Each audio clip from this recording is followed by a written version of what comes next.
Blayne, let's go to Gainesville, right? We've already talked about Sam Pittman. Now we talk about Billy Napier, the other hot seat, truly boiling hot seat in the SEC. A pivotal spring begins for the Florida Gators. QB1 is back in Graham Mertz. That's the good news. Eugene Wilson on the outside gives them a great threat. Those guys are way better, I think, than anybody expected last year, but who steps up around them? There's no more Ricky Pearsall, right? He's gone to the NFL. There's no more Trevor Etienne. He's gone to Georgia, right? The arch rival, the times we live in. It's about finding other weapons, Blayne. Also, too, at the quarterback position, I think a lot of Gator fans are, I don't want to say unfairly, but I think if you're sitting there worrying about DJ Lagway and clamoring for him, it's great to be excited. You're worried about the wrong things, though, right? Because it's about, for Florida, this spring is a great opportunity for Billy Napier, that Gators offense. You got to find some other weapons to help out Graham Mertz, because he was the surprise of the league to me, Blayne, last year. I had Graham Mertz ranked 14th in the SEC. I was like, who is this bum they got from Wisconsin?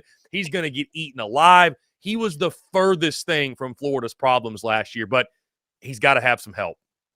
Oh yeah, for sure. I mean, he's got to have some help. You can't overstate how big of a blow it was of Trevor Etienne. Now, listen, I know some people are going to argue, well, they didn't utilize him enough anyways, didn't give him enough carries. And I would agree with that. And that's partly the reason his mom came out on X and said that's part of the reason he left. He didn't get enough utilization there at Florida. He was splitting too many carries with Montrell Johnson. And Montrell Johnson's going to have somebody that can back him up. Treyon Webb is a guy who can do a little bit of everything. He's a Swiss Army knife type guy. He can line up in the slot. Okay, he caught a ton at Trinity Christian. He caught a ton of passes. Yeah, he can run outside the tackles, inside the tackles. I think Treyon Webb is a guy who's going to have to make a big step forward.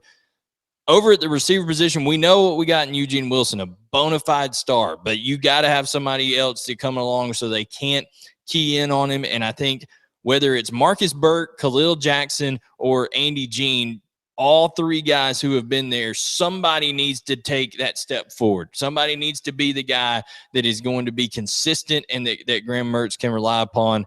At the tight end position, Boardingham made some plays towards the end of the year last year, and I think that's something that Billy Napier would like to have more involved in the offense, quite honestly, is the tight end as a threat. But when it comes down to it, the offensive line is going to be – they're piecing it together, man. I mean, they lost a Guacon. They got to move Jake Slaughter to center. Devin Manuel, like I said, comes over from Arkansas. Who knows how that's going to work out. Damian George, he didn't work out at Alabama. He played there at Florida last year, so he's going to return. We'll see. Inexperience at right tackle. So a lot of pieces to kind of fit around in terms of the running game, and you need some people to step up around them. Other than Montrell Johnson and Graham Mertz, we really don't know what we have in anybody on that Florida offense. And Blayne, you mentioned the importance of navigating spring practice healthy, right? Staying healthy. There may not be a position group that needs to do that more this spring than the Florida offensive line. Because you mentioned it's already shaky what you got starting, and you got virtually nothing behind the reason those guys are starting is because you don't have a plethora of high-quality depth behind them. So you got to get through spring healthy.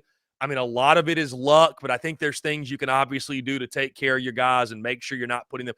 Heck, I don't know if I'd play the starting five in the spring game, Blayne. I mean, you're to that point. Like, if Florida has a guy or two go down with that schedule, and of course we got a long ways to go. We'll talk about preview, all that good stuff. But the over-under you mentioned came out. It's at 5.5. So they're not expecting a whole lot from Florida. I think most of us aren't expecting a lot from Florida. If they're going to overachieve, that offensive line's probably going to have to overachieve. Because if they can, I like Graham Mertz. You mentioned Eugene Wilson. And it's Florida. I just – maybe I'm still stuck in the ways of thinking about, okay, Florida football's supposed to be good. I feel like somebody's going to step up. I will tell you I like Boardingham at tight end a lot to be sort of a breakout star for them. But that thing can't even get off the ground if the offensive line can't get out of spring healthy and have a positive spring. Like, there's no position group at Florida. That's probably one of the top position groups in the SEC that needs a positive spring. Something else, Blayne, that I'm excited to see or looking forward to. We all recall last year, right? That spring game that Florida had. Lane Kiffin trolled the Florida Gators on social media. What was it, like 7-6 in the third quarter, late third, early fourth, something like that. And every day, Blayne, that I get on social media, and I'm sure you shed a tear about this being a Georgia guy. Every day I get on social media, I swear I'm seeing another Florida fan, another Florida entity. Like, they are going through it when it goes to Billy Napier. Like, people that have been supporting him for, and I guess he hadn't been there that long, but people that were staunch defenders of Billy Napier this time last year are like, I'm done. I can't support you any longer. Like, I can't keep fighting this fight. Like, I don't know if I've ever heard the phrase win the spring game, but at this point, Billy Napier needs to win everything he can, right? Like, your spring game can't be another mockery because it'll just be like another thing going against you. I'm curious if Billy tries to make the spring game more of a show this year, and that may sound insignificant to some, but that Florida fan base, I think that's something that is pretty important at this point.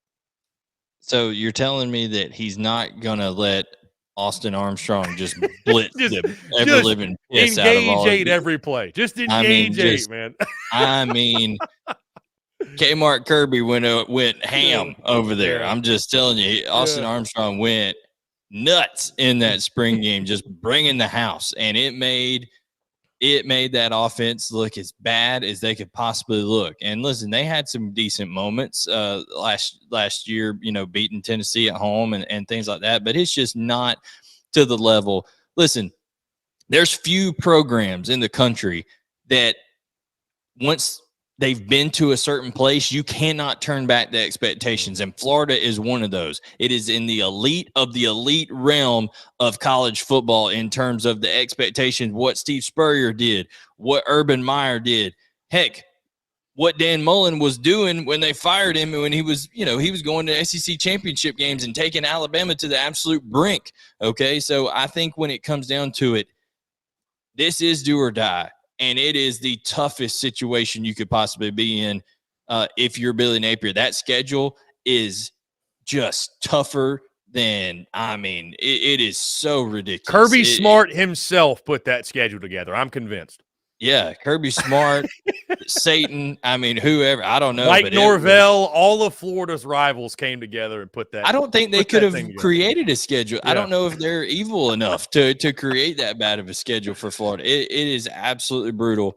And, to your point, when do spring games just become more like, how the NFL is doing the Pro Bowl now with, just flag football and then skills competitions and stuff like that. When did the spring become something like that where fans can come and enjoy it and stuff like that, but you don't get injuries? Because, like you said, Florida can't afford not a one up front, not one.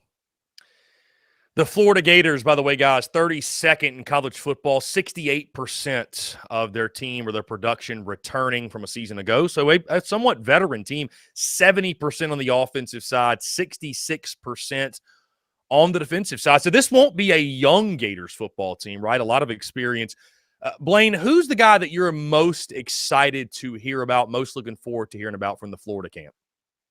I want to see how Jake Slaughter does replacing Kinsley Aguakon, because when Kinsley Aguakon did not play for Florida, they struggled mightily to run the football. Okay, he was a glue guy. He was big time in the middle for them at center. So I want to see how Jake Slaughter handles that role in the spring. Blayne, I'm excited to hear about Eugene Wilson. Again, you mentioned he's a star in the making, a guy that obviously played second fiddle to Ricky Pearsall, but I think he's got the real potential to be that big-time wide receiver one for Florida. Be Graham Mertz's best friend, and again, they need that star to step up on the outside. We all know the offensive line's the big question, but I think Eugene Wilson truly has the makings of the next great Gators wide receiver.